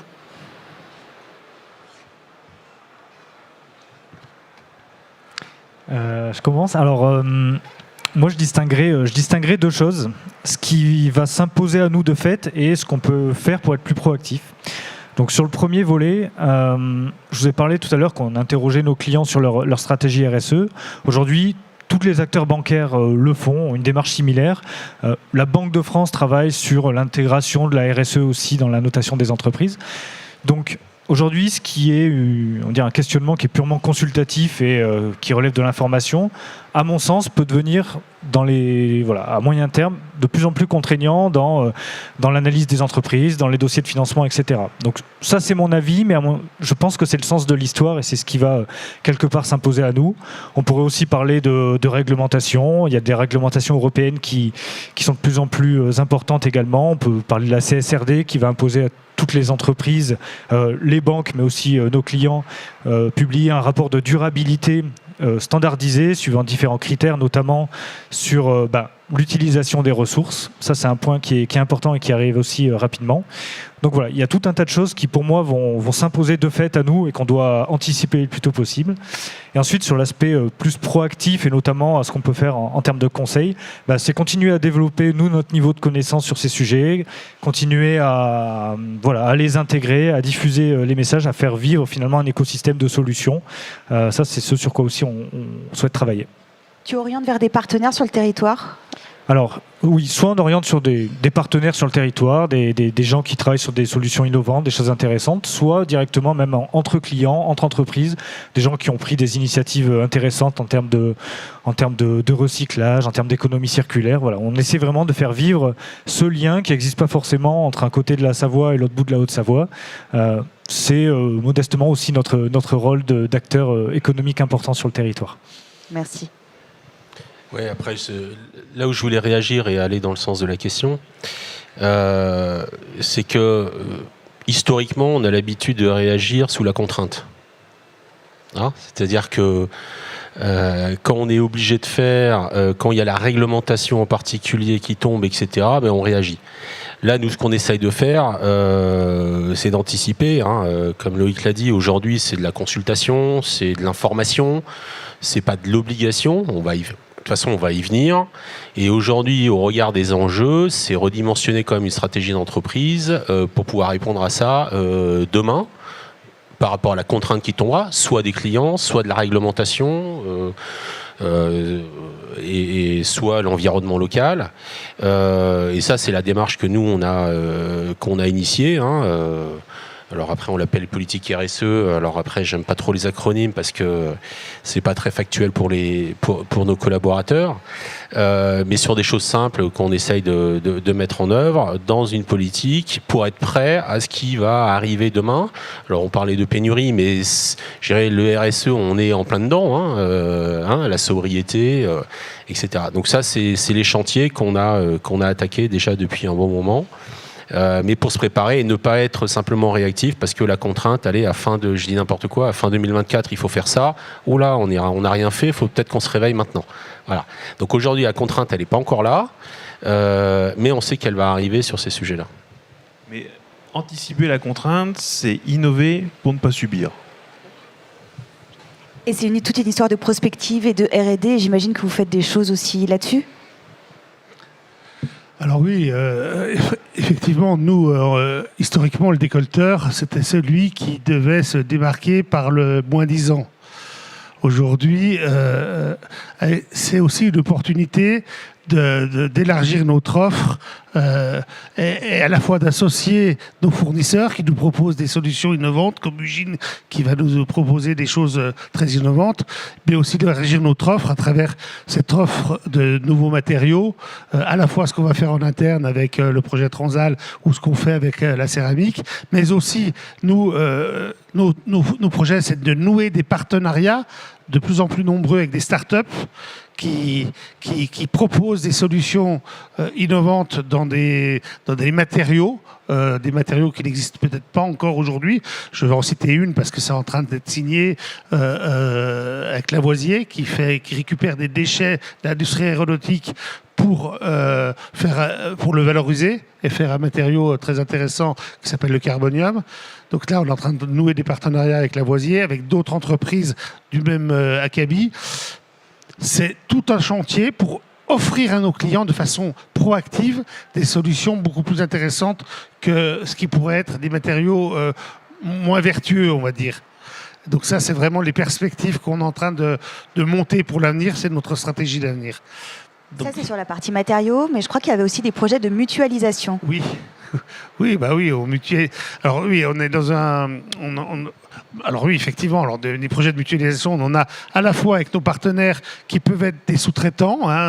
On mutualise mais aussi avec des partenaires au sein des FIPS. Aujourd'hui, on a des partenaires au sein des FIPS, on a des groupes de travail où on veut mutualiser l'espace, on mutualise, on le disait, la sobriété, on la connaît déjà au niveau de sobriété de personnel, parce qu'aujourd'hui, on fait plus avec moins, finalement. Donc il y a tout un travail de mutualisation avec nos partenaires avec lesquels on travaille, mais c'est un travail monumental. Je ne sais plus ce que j'avais dit dans la préparation de mutualisation, mais c'est vraiment... C'est un gros chantier. C'est un gros chantier, oui, tout à fait. Okay.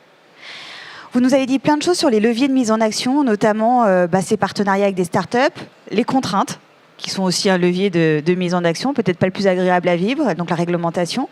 Vous avez parlé aussi des aides, du rôle de l'État, etc. Qu'est-ce que vous voyez d'autre comme levier de mise en action pour pouvoir se bouger sur cette notion de ressources, de matière ? Je pense qu'un des leviers, c'est aussi le partenariat entre le fournisseur, son client, et ainsi de suite. C'est anticiper son besoin. C'est pas le voir seulement comme celui qui va payer, mais c'est aussi lui proposer une solution qui lui permettra à son tour avancer sur sa technologie et donc associer le développement. il y a d'autres façons de mutualiser aussi. Il y a un des leviers, c'est aussi de prendre conscience qu'il n'y a pas une seule boucle de recyclage, chacun dans son monde. C'est intéressant de pouvoir, on va dire, faire un engrenage. Typiquement, nous, dans notre process, le but, c'est de générer le moins possible de déchets à notre tour, et donc de les rendre encore utilisables pour un tiers. Et donc, il faut se dire, des fois, on ne va pas essayer de faire le produit le meilleur du monde à tel endroit, parce que pour quelqu'un d'autre, il servira. Et il y a cette notion de partenariat qui est indispensable. Si on reste tous en concurrence ou si on reste tous indépendants, on n'ira pas au bout des choses, quoi. D'autres choses, d'autres leviers d'action que vous voyez et que vous pourriez rajouter? Dans les leviers d'action, il y a quand même le client. Hein, je pense qu'on vit de ça. Il y a quand même une évolution. Alors, on va y croire. Hein, on va y croire. On est à la base quand même des sous-traitants. On n'est pas forcément concepteur de produits, on est concepteur de process, avec nos partenaires fournisseurs matières, avec nos fabricants de machines et nos process internes. Comme l'a dit Louis tout à l'heure, nos clients cherchaient les prix. Aujourd'hui, il y a quand même une composante affichée. Dans la pratique, on verra si ça se confirme, mais il y a quand même une composante affichée de nos clients relatif au RSE, à la durabilité, à la sobriété, etc. Ça arrive de la part des constructeurs dans la partie R&D, c'est-à-dire que comment est-ce qu'on peut faire, je reprends cette expression, mais elle est quand même stigmatisante, mieux avec moins. Et la question maintenant, c'est est-ce qu'ils sont prêts à payer un peu plus? D'accord? Et là, on voit un petit basculement. On voit un petit basculement où c'est logique, parce qu'à un moment donné, tout ce qu'on met en œuvre à notre niveau, ça coûte. Donc à un moment donné, il faut quand même qu'on arrive à le répercuter. Et si c'est pour aller acheter les pièces en Inde, en Chine, etc., sur lesquelles les composantes ou les prises en compte sont quand même moindres. Et aujourd'hui, il y a cette logique où aujourd'hui, on commence à entendre des clients, vous n'êtes plus des fournisseurs, vous êtes des partenaires. Il y a quand même des choses qui se mettent en place. Et on voit un petit basculement qui est en train de se faire. Maintenant, il faut que ça dure. Hein, nos grands clients, les grands constructeurs, que ce soit européens, font d'excellents résultats. Bon, on leur demande de partager un petit peu, mais pour entrer dans cette logique-là. Merci. D'autres choses que vous voyez, que vous voudriez partager? Moi, j'avais une très bonne question, mais je pense que je ne vais pas pouvoir la poser. Mais effectivement, il y a cette question de contrainte, on l'a évoqué, d'opportunité.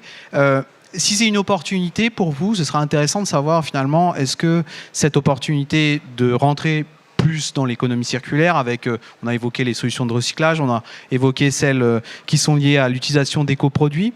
Est-ce que finalement, ça va s'associer à de la profitabilité, enfin, que ça soit rentable, parce que quand même, malgré tout, les acteurs économiques, ils attendent qu'une action soit rentable. Donc c'est la question effectivement du prix. Est-ce que quelque part mon client me permet de facturer plus cher? La question du coût, est-ce que ça me permet d'abaisser mes coûts? Donc ça c'est une question qui se pose et il me semble que la question n'est pas totalement fermée aujourd'hui. Moi j'interroge souvent les acteurs, je pense à Decathlon notamment qui est sur un nouveau business model de location des produits. Si ces nouveaux business models se concluent par une réduction des volumes, est-ce que, quelque part, vous êtes capable de pouvoir compenser d'une manière ou d'une autre pour récupérer la marge d'une autre manière? Je vais juste témoigner d'une application que Isabelle dans la salle connaît bien, c'est Stock & Pick, qui est une solution qu'on a proposée à nos clients pour justement décarboner les transports quelque part. C'est-à-dire que c'est à la fois quelque chose qu'on vend. On fait le métier de banquier, de logisticien, qui est très loin du métier de décolletage. C'est-à-dire qu'on a une problématique. Notre plus gros client américain est situé à 8000 km et il dit Bouvra-Perna, vous êtes mon fournisseur le plus proche. Parce qu'on a mis 300 000 € de stock chez lui, qui nous appartient, et qui, et en fonction de ses pickings, on lui déclenche la facture. Tout ça est piloté par une application smartphone, c'est la digitalisation, mais ça évite le juste à temps Donc, on fait des transports maritimes, qui est qui est plus vertueux que du transport par avion. Et puis ça nous permet de rendre beaucoup plus captif le client.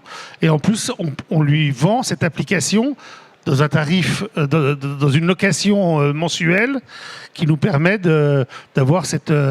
comment dire, d'avoir ce métier de banquier, ce métier de logisticien. Et son témoignage, c'est de dire Bouvra Perna est mon fournisseur le plus proche, alors qu'il a des décolteurs à 3 km de son usine. Voilà, donc ça, c'est une valorisation du service associé à notre métier principal. Merci pour ce témoignage. C'est aussi le moment de vos questions. Donc, si vous en avez pour nos invités, vous pouvez. Alors, moi, je sais qu'il y a au moins une question ici, donc sinon, je passerai la parole. Là-haut. On va voir si on vous entend et sinon, je vous apporte un micro.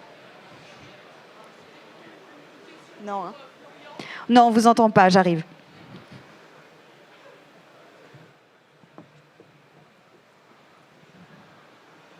Alors déjà, merci beaucoup pour la présentation. C'était extrêmement intéressant. Une question justement sur cette économie circulaire et plutôt sur cette baisse. En gros, la question qui était posée aux industriels, c'est est-ce que vous êtes en capacité de baisser votre production, votre activité. Aujourd'hui, les entreprises, si elles baissent leur production en France, la production, elle se fera ailleurs. Donc, ma question, c'était qu'est-ce qu'aujourd'hui il faut faire pour justement, effectivement, peut-être réduire nos consommations, nos productions, mais on n'est pas seul, je veux dire. Donc, est-ce qu'aujourd'hui, l'activité qui est faite en France pour certaines activités, moi je pense par exemple à du traitement de surface, qui est plutôt des activités qui sont quand même bien surveillées, avec des procédés qui sont bien maîtrisés, est-ce qu'on n'a pas meilleur temps aujourd'hui de conserver ces activités-là que d'aller les réaliser ailleurs? C'était une question vraiment sur cette baisse d'activité. C'est une question qui n'est pas simple.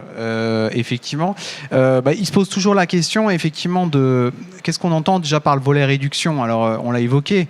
Il y a la partie d'efficacité matérielle, donc de finalement de rendre le même service ou de faire le même produit avec moins de matière. Et puis, à ce moment-là, si c'est un nouveau business qui conduit à une baisse des volumes, effectivement, c'est la question. Moi, je ne le vois pas nécessairement comme une compensation. L'idée, c'est pas tellement de compenser par des imports étrangers de produits qui sont pas vertueux. L'idée, c'est finalement d'accompagner une mutation du marché qui fait qu'on consommerait des produits qui dureraient plus longtemps et donc qui seraient plus vertueux au niveau de l'ensemble de la demande. Alors effectivement, si on a des acteurs français qui vont vers des modèles plus vertueux, mais qui ne représenteront qu'une niche sur le marché de la demande totale française, effectivement, ça sera un jeu perdant. C'est toute la question qui s'observe au niveau de la mode aussi, hein, effectivement, avec l'arrivée de la fast fashion, où effectivement, on a deux marchés. On a un marché finalement de la seconde main qui a tendance à monter en puissance, mais qui s'accompagne de son oxymore, qui est celle de la fast fashion.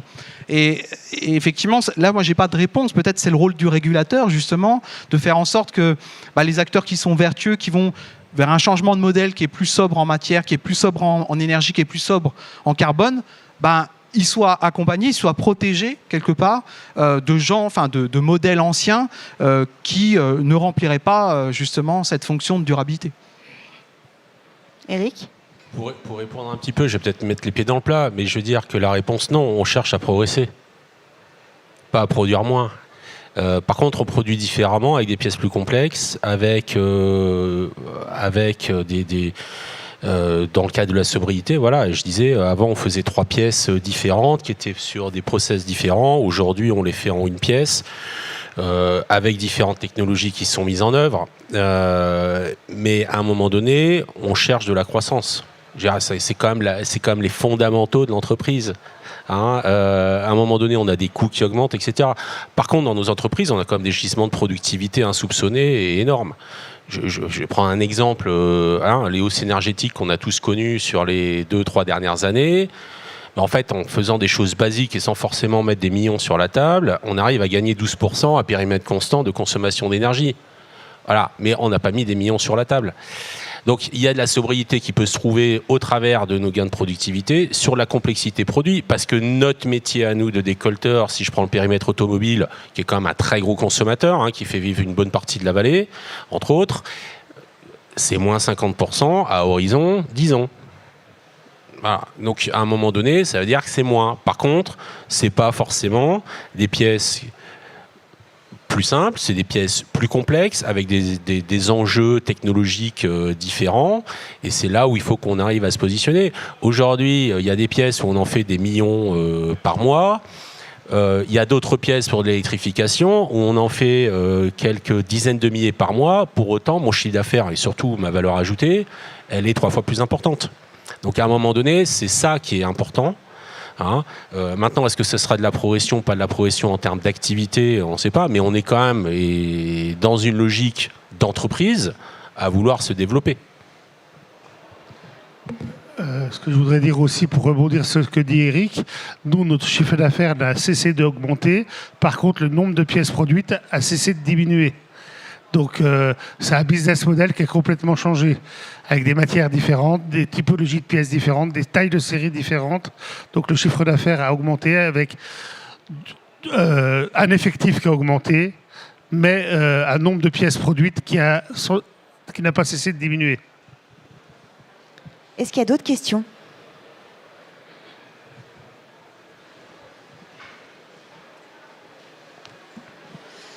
Alors, moi, je voulais rebondir sur la première partie avec Florian, parce que je m'aperçois qu'en fait, je me suis laissée avoir par le discours alarmiste. On n'a plus de cuivre d'ici 10-15 ans, et c'est pas ce qui ressort du premier débat. Et je voulais vérifier juste que j'avais bien compris qu'en fait, il fallait faire attention. On n'est pas à demain, il n'y a plus de réserve de cuivre, mais que l'effet rebond et la situation géopolitique fait qu'on peut avoir un risque d'approvisionnement en matière, dont le cuivre. Et je voulais vérifier que c'était bien ça qu'il fallait comprendre. Tout à fait. En fait, quand on parle de raréfaction ou de pénurie, ça peut être une pénurie qui est conjoncturelle. Par exemple, comme on l'a vu avec la crise russo-ukrainienne, la crise des terres rares, qui a beaucoup défrayé la chronique dans les années 2010, c'est des crises qui sont conjoncturelles. C'est-à-dire qu'on a un problème sur les volumes qui est lié à des différents facteurs. Alors, ça peut être le facteur géopolitique, ça peut être des facteurs de concentration industrielle. Je pense notamment, on peut avoir des jeux de pouvoir de marché de la part d'entreprises extractrices ou de la part, à différents échelons de la chaîne de valeur, de la part d'acteurs qui ont certaines technos pour séparer les métaux. Donc il y a tous des jeux de pouvoir de marché qui peuvent exister. On avait évoqué les questions d'intégration verticale. On peut aussi avoir des acteurs qui, par l'intégration verticale, c'est-à-dire en remontant ou en descendant les filières, ils peuvent contraindre leurs concurrents. Donc tout ça, ça peut jouer sur ça peut faire jaillir des problèmes de tension, mais ponctuels. Et puis il y a la tension structurelle de long terme qui peut subvenir. Et sur ces questions-là, honnêtement, on n'a pas de réponse aujourd'hui complètement claire sur le sujet. Et en l'occurrence, on n'a pas de vision qui nous permette de dire demain, on n'a plus suffisamment de réserves. Pour l'instant, on a la capacité de renouveler les réserves, du moins au rythme où la production augmente. Ce qui ne veut pas dire qu'on pourra continuer à avoir une demande qui augmente de façon exponentielle. D'où l'importance d'arriver à casser ce lien entre plus d'activité économique et plus de consommation de ressources. Parce que ça, on sait que ça ne pourra pas tenir indéfiniment. Donc ça, c'est vraiment la question. Mais c'est pour ça que quand on parle de pénurie, il faut vraiment qu'on voit sous quel angle d'approche, de quoi on parle. Est-ce qu'on parle de pénurie qui est vraiment ponctuelle ou des pénuries de long terme? Et en fait, il y a différents facteurs qui vont rentrer en jeu pour expliquer des pénuries. Par contre, sauf erreur de ma part, il y a bien une problématique européenne de souveraineté sur les matières premières. Et ça, c'est structurel. Et il y a aussi des pénuries qui peuvent être très ponctuelles. Aujourd'hui, j'ai un exemple en tête. Dans une aciérie, on consomme des briques, un truc où toute personne s'occupe. Il y en a tout le temps. Et un jour, vous avez un cargo qui s'ensable en plein milieu du canal de Suez, et on vous dit, vous serez plus livré. Et vous vous trouvez justement sur une pénurie très très ponctuelle, et votre client qui attend ces dizaines de milliers de pièces tous les jours, vous lui dites, on pourra plus. Et quelque part, vous créez un nouveau concurrent ailleurs parce que quelqu'un d'autre va répondre à sa demande et vous vous mettez en difficulté comme ça. Donc les pénuries en tant que telles, aujourd'hui, c'est ce qu'on appelle la volatilité. Il y a la volatilité des prix, la volatilité de la disponibilité. Tout change tout le temps. Et on en est à se dire aussi qu'il faut lutter contre ça en sécurisant certaines choses. C'est l'inverse de ce qu'on a fait pendant probablement les 15-20 ans qui sont passés, à dire, c'est la méthode Amazon, hein, on trouve toujours quelque chose sur Amazon. Et ça sera toujours livré. Sauf qu'un jour, il y a un port chinois qui s'arrête parce qu'ils ont le Covid. Et vous n'êtes plus livré pendant 2 mois. Et donc cette volatilité-là, il faut aussi se préparer à la compenser parce qu'elle peut être très destructrice. Est-ce qu'il y a d'autres questions?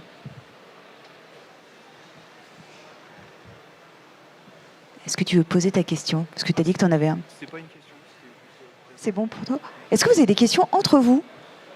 Des choses que vous n'auriez pas eues comme information? Alors, si pour les questions c'est bon, je vous propose du coup de conclure. Est-ce que vous avez un dernier message à faire passer sur ce sujet de ressources et de matière aux personnes qui vous ont écouté depuis tout à l'heure?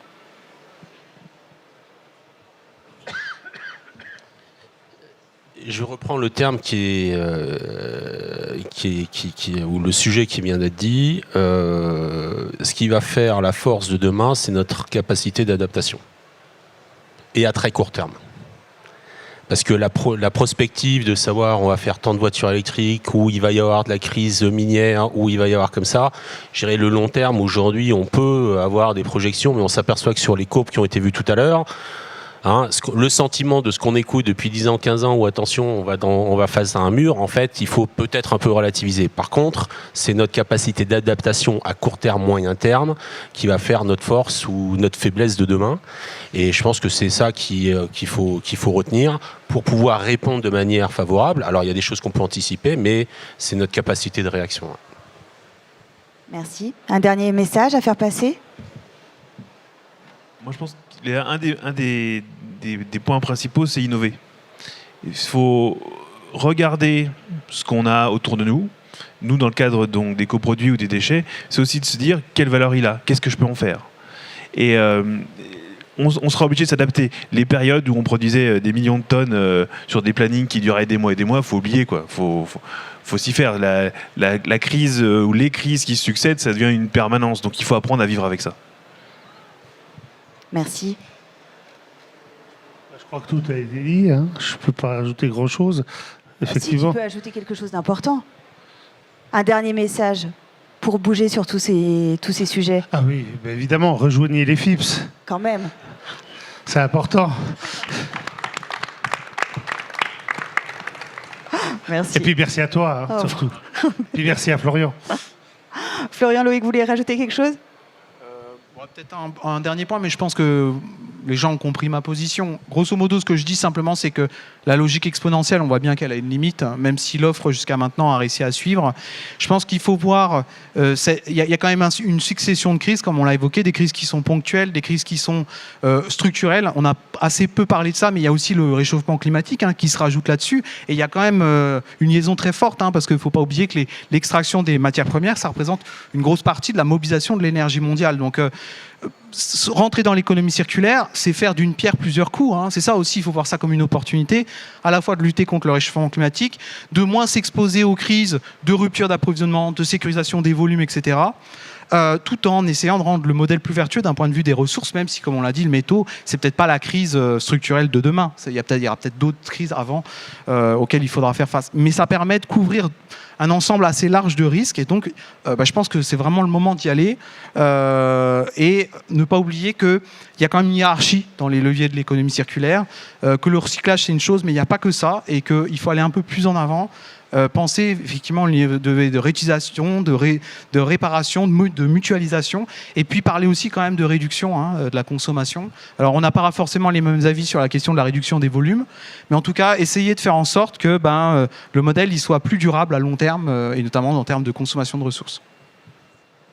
Et juste un dernier mot, donc en tant qu'acteur bancaire aussi, vous l'avez compris, on est aussi quelque part partie prenante, ou en tout cas impliqué sur ces sujets. Donc juste pour vous dire, n'hésitez pas déjà à venir nous en parler avec nous quand on se rencontre. On peut être aussi pourvoyeur de solutions, et nous, c'est des sujets qui sont importants pour nous à comprendre et à intégrer.